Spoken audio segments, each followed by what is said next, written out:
பாடே CSK இது நீங்க தானா? கடைசி 18 வருஷமா எக்ஸ்பீரியன்ஸ் தான் முக்கியம்னு சொல்லிட்டு இருந்தீங்களேடா.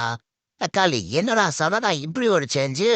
எல்லா டீமும் பிளேயர்ஸை எடுத்துக்கிட்டே இருந்தானுங்க. ஆனா நம்ம சிஎஸ்கே பாயிண்ட் வரட்டும்னு இருந்தானுங்க. டேய் ஏதாச்சும் பண்ணுங்கடா. பஞ்சாயத்து முடிய போகுது. ஒரு அன்கேப்டு பிளேயர்ஸ் தூக்கியாச்சு. அதுவும் ரெக்கார்டு பிரைஸ்ல 14,20 கோடிடா. சாமி பின் ஆல்ரவுண்டர் பிரசாந்த் வீர்பாய் அவரோட பேரு. செம இத்தர் வேற. சிஎஸ்கே இந்த அளவுக்கு இறங்கி வாங்குறாங்கன்னா பையன்கிட்ட சரக்கு இருக்குப்பா, சரக்கு இருக்கு. இவரோட ஏஜ் கூட 20 தான்ப்பா.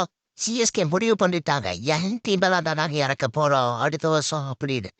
ஜடேஜா இல்லாதனால இதை எடுத்திருக்காங்க. ஜட்டுவோட ஸ்லாட்ல எப்படி நல்லா பண்றாருன்னு பார்ப்போம். அதுக்கு டைம் இருக்கு. ஆனா எல்லாரும் சூடாப்பா ஆகிட முடியுமா?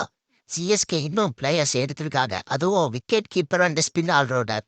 அது யாருன்னு ஒரு லாங் வீடியோ ரெடி பண்ணிட்டு இருக்கேன். நைட்டுக்குள்ள போட்டுருவேன். பார்த்துக்கோங்கப்பா, பார்த்துக்கோங்க.